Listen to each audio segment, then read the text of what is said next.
In order to be an effective leader, we have to understand and have a focus on our behaviors. Throughout this program, we're going to pause often to examine our behaviors and their impact, and I want to begin by helping you understand what drives our behaviors. So in this mini lecture, I'm going to help you understand what impacts our behaviors have as a leader in an organization and determine how we can adapt our behaviors. I'm also going to talk about the importance of being a conscious leader and what that means, and I'm going to give you some things that you can reflect on and take back with you.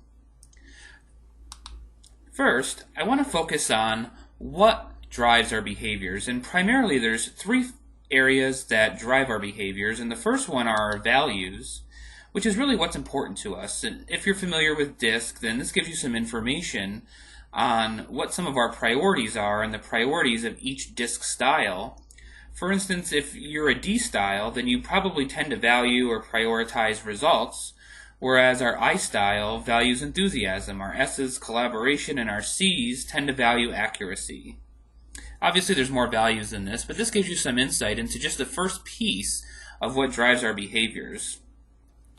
The second piece is our experience or our knowledge, which is really how familiar we are with something, the context that we have for understanding a situation, and how well or how poorly something has gone for us in the past. So it's really a frame of reference for us that helps to drive our behaviors and a knowledge base. And then the final piece are our mindset or our thoughts.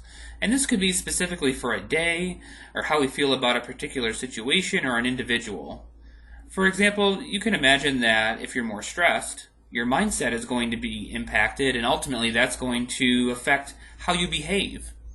If you started out with a really good morning, then that's going to affect how you behave the rest of the day. Whereas if you were late for work, you woke up late, you got stuck in traffic, that's going to impact your behavior probably negatively throughout the day.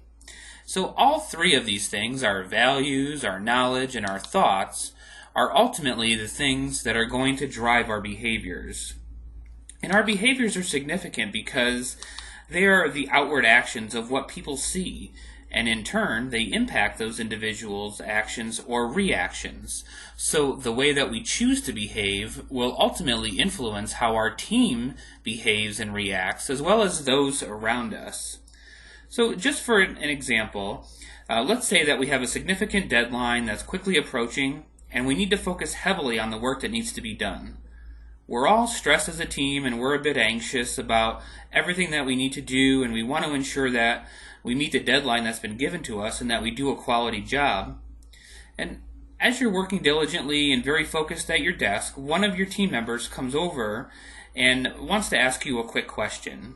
So you respond just by glancing up briefly and saying, "Okay," but you never take your fingers off the keyboard, you don't turn around to face the person directly.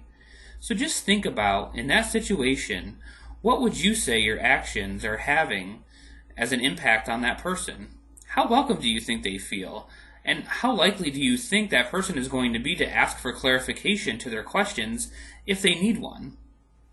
We must be aware that all of our behaviors and actions have impacts, some good and some not so good. As an additional challenge, most of the time our behaviors are not conscious, but they're habits. We don't stop and think about our actions, and we don't stop and think about the impact our behaviors are having, positive or negative. We just do what we do.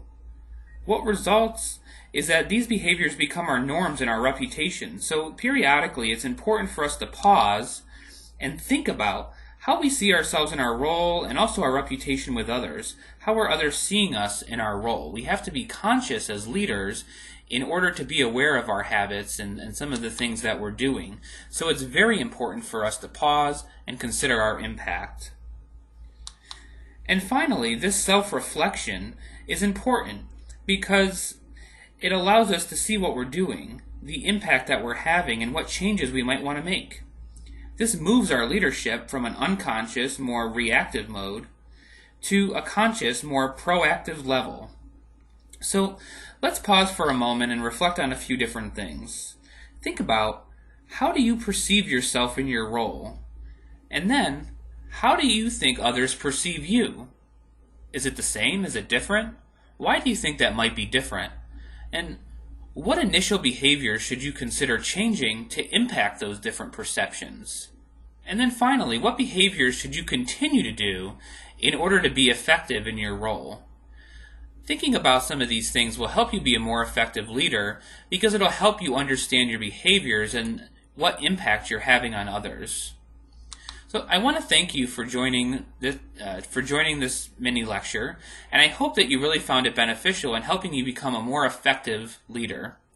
I would encourage you to go out to the Bishop House website at www.bishophouse.com or go on Twitter and join the conversation at #LeadWell. Thanks and have a great day.